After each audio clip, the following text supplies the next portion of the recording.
Hello hello friends, स्वागत है आप लोगों का हमारे यूट्यूब चैनल एक्यूमेन स्टडी में। आज हम लोग डिस्कस करेंगे एलएनएमयू में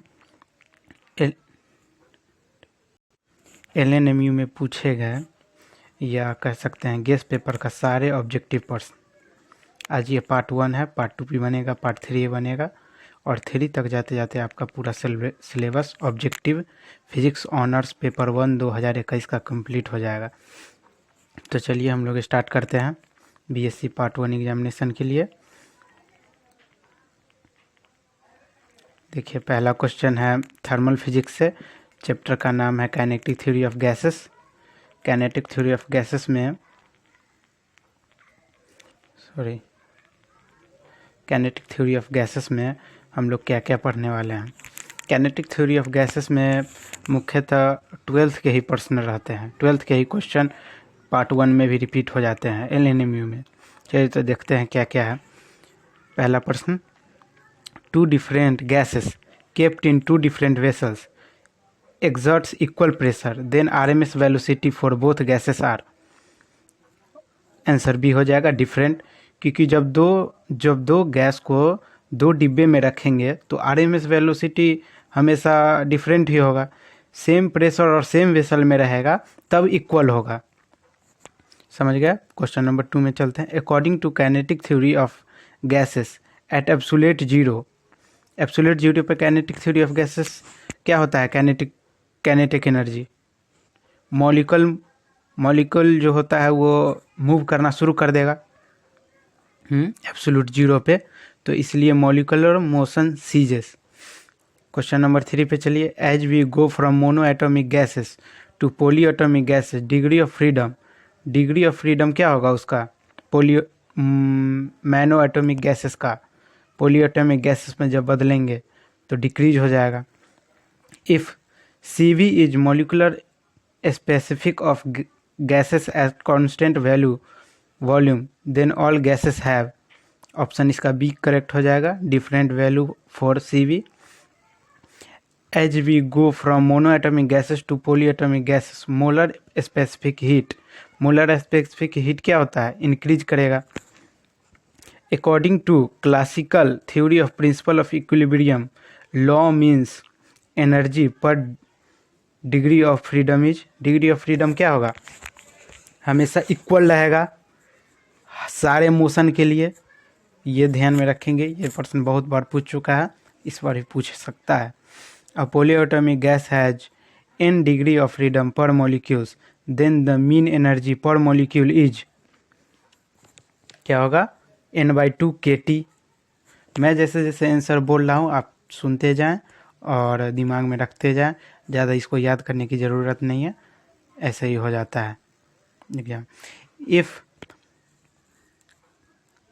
gamma be the ratio of principle specific heat of gas, then इसका करेक्ट आंसर हो जाएगा बी, गामा ज़्यादा होगा एक से।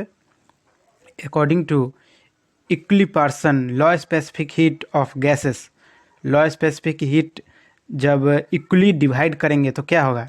Are independent of temperature. देखिए, जब भी गैस का बात आए तो हर गैस के लिए एक ही टेम्परेचर पे कोई भी गैस अलग अलग रिएक्ट करेगा। जैसे ऑक्सीजन नॉर्मल टेम्परेचर पे डिज़ोल्व होता है, माइनस टेम्परेचर पे उसका डेंसिटी हाई हो जाता है तो वो नहीं ऊपर जा पाता है। जैसे देखे होंगे माउंट एवरेस्ट पे ऑक्सीजन की कमी हो जाती है। क्वेश्चन नंबर 10 पे चलते हैं। Maxwell distribution law of velocities of gas molecule holds for gases, क्या होगा इसका आंसर? आंसर बी हो जाएगा, in study states. Bar bar 1-2 bar video को देखेंगे, रिवाइज करेंगे, बगल में आंसर भी लिखा हुआ है तो आपको ये आंसर लिखा हुआ है, आपको रिवाइज हो जाएगा, ज़्यादा टेंशन लेने की ज़रूरत नहीं एग्जाम की। क्वेश्चन नंबर 11 पे चलते हैं।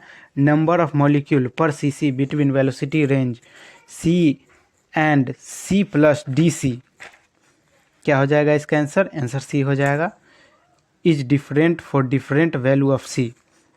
क्वेश्चन नंबर 12 पे चलते हैं। If temperature of gas remains in steady state be increase, the number of molecule per unit velocity ranges, क्या होगा इसका रेंज, डिक्रीज करेगा। क्वेश्चन नंबर 13 पे चलते हैं। As temperature of gas increase most probable velocity, जब गैस का temperature increase कर देंगे तो वेलोसिटी ऑफ गैस क्या होगा, इंक्रीज करेगा। तब भी देखे होंगे गर्मी में तेज़ हवा चलती है, क्योंकि उस समय एयर लाइट हो जाती है। लाइट करने का मतलब कि हल्का हो जाती है, इसीलिए। क्वेश्चन नंबर 14 पे चलेंगे। Pressure remains constant if temperature of gas increases then, option number D हो जाएगा इसका, MFP increase. If temperature and pressure both of a gas is doubled then, temperature भी बढ़ा देंगे और प्रेशर भी बढ़ा देंगे। किसी वेसल में अगर गैस रखा हुआ है तो उसका टेम्परेचर अगर बढ़ाते हैं और प्रेशर भी साथ साथ बढ़ाते हैं तो क्या होगा, MFP remains unchanged, MFP change नहीं होगा। At a certain pressure MFP of molecule is 1.5 multiply 10⁻⁵ metre, temperature remains constant. कब टेम्परेचर रिमेंस कांस्टेंट होगा, ऑप्शन नंबर ए सही है इसका, 3 मल्टीप्लाई 10⁵ मीटर। अब चलेंगे चैप्टर नंबर 2 जिसका नाम है equation of state. Equation of state पे चलेंगे। इससे बहुत कम ही क्वेश्चन पूछे जाते हैं, फिर भी मैं आप लोगों को रिवाइज करा देता हूँ। चलिए देखिए, the van der Waals equation of state for actual gas is, option number A सही हो जाएगा इसका। सिर्फ ध्यान में रखते जाइए आंसर क्या है, क्वेश्चन सेम रहेंगे, ऑप्शन सेम रहेंगे, आप आंसर ध्यान में रख के जाइए और क्वेश्चन टिक मार के आइएगा। 50 में 50, 40 में 40, जितना भी पूछे। A gas whose critical temperature is TC is at room temperature T, it can be qualified by application of pressure alone if, option number C इसका सही हो जाएगा, जब टेम्परेचर जब TC रूम टेम्परेचर से बड़ा हो। जब T हमेशा लिखा हुआ है अकेले तो वो हो गया room temperature. If, question number 19, if critical constant of gas be PC VC TC then all gases have, all gases के पास क्या होगा, ऑप्शन नंबर 20 का सही हो जाएगा, different set of values of PC VC TC। According to van der Waals equation of state the value of critical coefficient T are TC by PC VC for all gases have value इसका क्या हो जाएगा 2.67, option number A correct हो जाएगा। Question number 21 देखें। According to van der Waals equation of state critical volume, क्या हो जाएगा इसका आंसर, ऑप्शन नंबर सी इसका सही हो जाएगा, VC = 3V। सिर्फ आंसर ध्यान में रखिए और क्वेश्चन याद करने की ज़रूरत नहीं है। Same question with same option रहेंगे और आप आशा है अच्छा से एग्जाम दे के भी आएंगे। क्वेश्चन नंबर 22 पे चलिए। For real gases internal energy, देखिए रियल गैसेस का इंटरनल एनर्जी क्या होता है, ऑप्शन नंबर सी इसका सही हो जाएगा, is a function of temperature and volume both.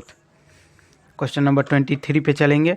A substance move it's critical temperature in the form of क्या हो जाएगा, ऑप्शन नंबर डी सही हो जाएगा। यहाँ पे धुंधला हो गया है, गैस याद रखेंगे, गैस है ऑप्शन में। क्वेश्चन नंबर 24 देखें। क्वेश्चन नंबर 24 ये इस चैप्टर का लास्ट क्वेश्चन है, यानी चैप्टर का नाम है equation of states. The constant A and B और van der Waals equation of state, option number B इसका सही हो जाएगा, आर इंडिपेंडेंट ऑफ टेम्परेचर। अब देखिए तीसरा चैप्टर पे हम लोग चलते हैं, Joule's thermal effect. Joule's thermal effect 12th में भी पढ़े होंगे और यहाँ भी है, जैसा हम बोले थे पहले ये 12th का ही है पार्ट 1, इसलिए ज़्यादा चिंता नहीं करिएगा, सिर्फ क्वेश्चन आंसर ध्यान में रखिए, हो गया।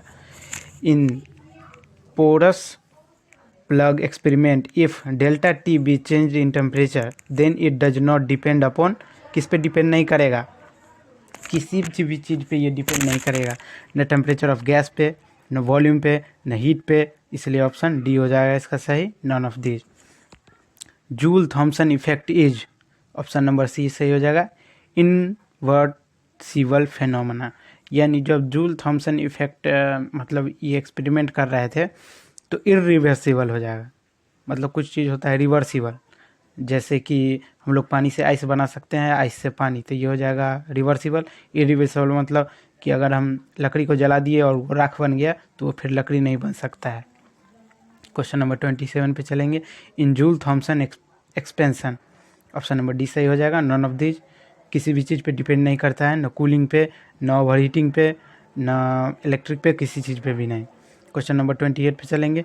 इन जूल थॉमसन एक्सपेंशंस, इसका आंसर सी सही हो जाएगा। Cooling due to Joule's law deviation and heat और cooling due to Boyle's law deviation. Question number 29 पे चलिए। The temperature at which Joule Thomson effect changes sign is called, option number A सही हो जाएगा, the inversion temperature. Question number 30 पे चले। The inversion temperature of gas is Ti and initial temperature is T. There will be cooling if, कब cooling होगा, जब Ti बड़ा होगा रूम टेम्परेचर यानी नॉर्मल टेम्परेचर से। इन क्वेश्चन नंबर 34, क्वेश्चन नंबर 34 पहले देख लीजिए क्या बोल रहा है। ये है, इसका ऑप्शन यहाँ पे दिया हुआ है और क्वेश्चन यहाँ पे दे दिया है। हाँ 31 देखिए। If TB be boils temperature then for greater cooling the condition is, क्या कंडीशन इसका अप्लाई होगा, जब TB बड़ा होगा रूम टेम्परेचर से। At room temperature due to Joule Thomson effect, Joule Thomson effect का रूम टेम्परेचर पे क्या एक्सप्रेशन रहता है, तो except hydrogen and helium all gases so cooling, यानी कि हाइड्रोजन और हीलियम को छोड़ के सारा गैस कूल हो जाता है, सिर्फ यही दो गैस गर्म अवस्था में पाया गया।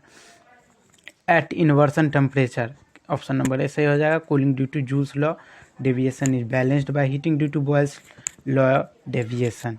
क्वेश्चन नंबर 34 पे चले, जो कि ये आज का लास्ट क्वेश्चन है। कल पार्ट 2 आएगा, पार्ट 3 आएगा।